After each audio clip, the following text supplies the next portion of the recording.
Hey guys, welcome back. I have this giant opening in my house from my sitting room when you walk in into my dining room. I want to case out the whole door with some decorative trim. So I bought a lot of lumber. I'm going to be using the router table. We're going to round over some stuff. We're going to put some crown molding. We're going to make this like a craftsman style door casing. And we're going to cap that off with sometimes they call it a dust cap. We're going to round over the edge. We're going to do that on the router table. We're going to put some nice framing up the wall. We're going to stop it there. We're going to have a nice big oversized wide header on there, and then we're going to build it from there. Maybe we'll put some fancy coat molding on there to hide the edge. It's going to be a really fun project, so stick around. All right, so we're going to start now. A few tools we're going to need here. Definitely a multi-tool so we can cut off some of the old baseboard molding over there that's going to be in our way. I have some of the chair rail high up that I installed before. I have to cut that in so that I can make my nice stiles going up the side of the doorway. Obviously the whole tool bag, pry bar, some hammers, some clamps, compressor, and a variation of nail guns. Reference mark of where I need to cut this base molding out and to get rid of this board and batten here.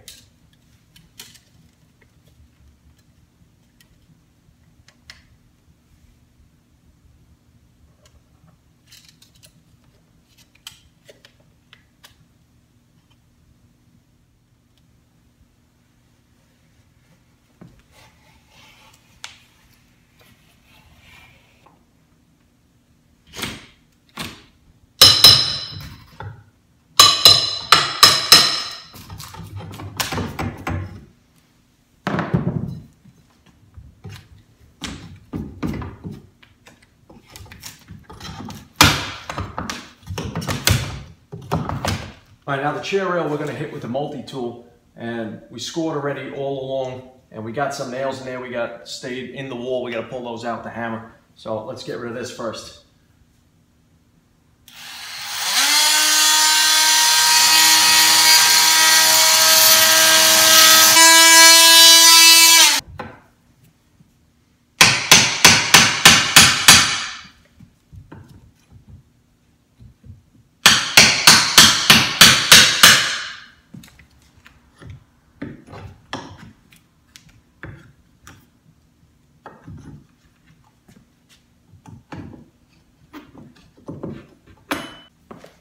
Now what I like to do here is, because now I have some caulking left, I have some pieces of the board and batten left, you want to get that off. Otherwise, when you nail on the new board for the style of the door frame, it's going to sit uneven because you got some pieces of caulking. So I just take the flattest and biggest chisel that I have and just scrape that stuff off.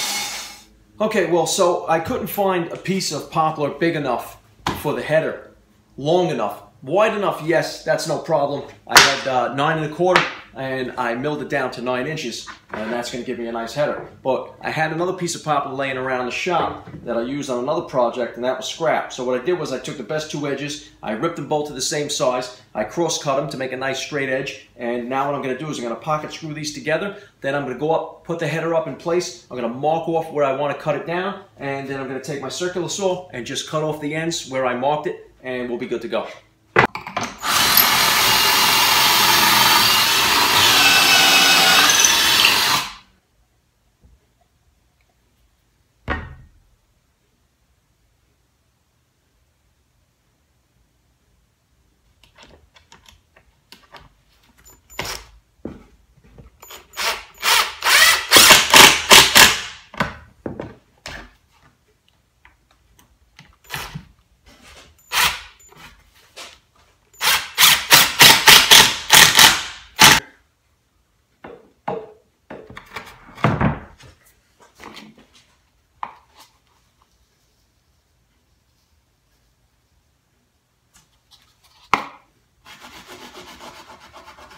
If you haven't seen my video on how to make wood filler, you're basically going to mix the sawdust that you're working with some wood glue. Go back and watch the video. You'll actually see how it works, how it becomes putty. Now this became a really nice joint. Okay guys, so I got the header in place. Now you can see here, we have this part of the column. Obviously I need to mark out. Now this is a 1/2 inch. It's a 1/2 inch thick. So what I need to do is make the marks on where I'm going to cut it and then measure up a 1/2 inch. And I'll do that on both sides, and what's going to happen is that's going to fall right into place, and that'll bring the header right down level with the frame of the door. This way we don't have any gaps like this. We're not going to cover this up with any molding. What we're going to do is we'll cover it up with a corner molding, but we still want it flush with the frame of the door. All right, right at the top of the arch there. So what I want to do here is now I measured out at the end 4 3/4 on that side. I'm going to do the same on the other, and that'll tell me how much I have to cut off to make it even on both sides and have the same kind of reveal.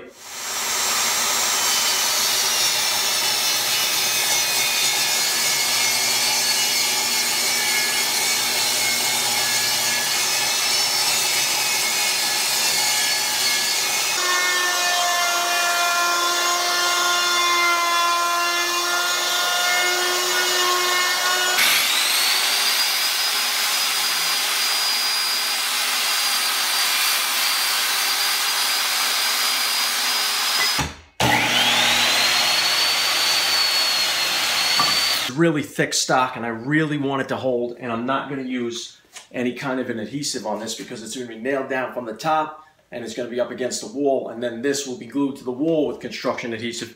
Should be a really strong hold. So I'm just going to flush this up and I'm going to start to nail it up.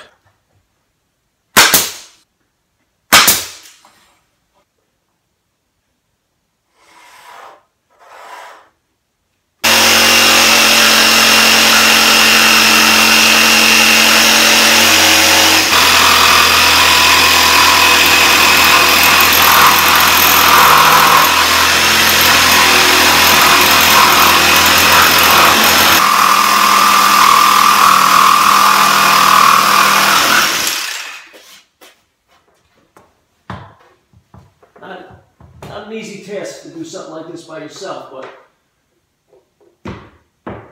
you get used to it. Okay, drop that down. Give it a little tap. Make sure it's snug. All snugged up. Now at this point right here, the adhesive actually already sticking. What we're going to do up top. I'll shoot some nails.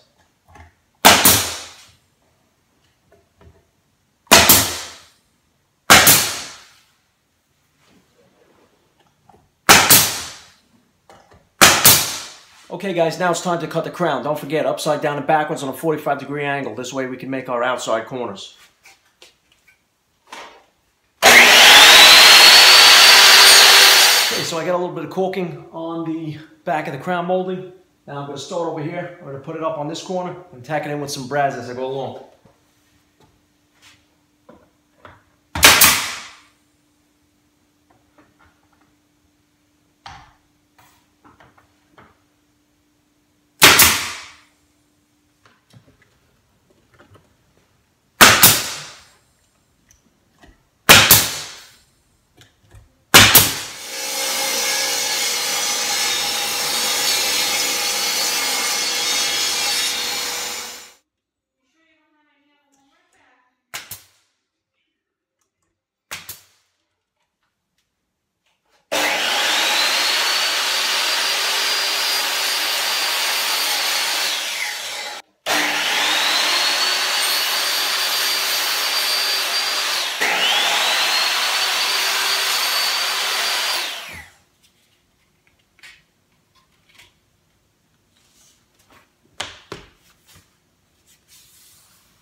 Okay, so this is the molding profile I chose for the bottom of the header. It's going to be right above the columns. So it's got a nice design on it, pretty thick.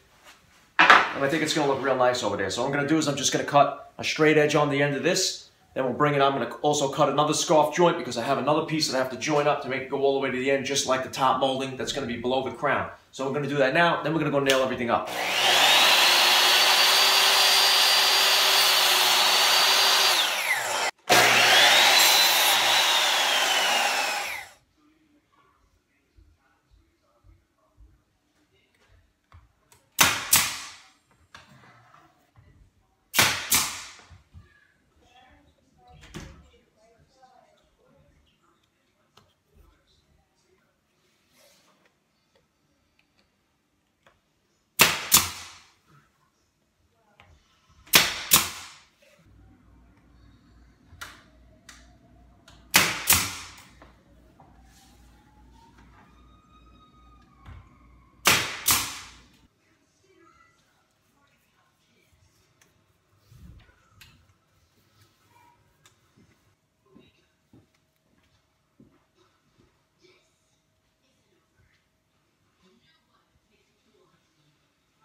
So that's it. This project is done. After a couple of days and a coat of primer, I got to do 2 coats of semi-gloss on it, but the project looks good. All our hard work paid off, and that's it. So we're done. Now we can take a break, move on to the next project. All right, guys. I'll see you next time.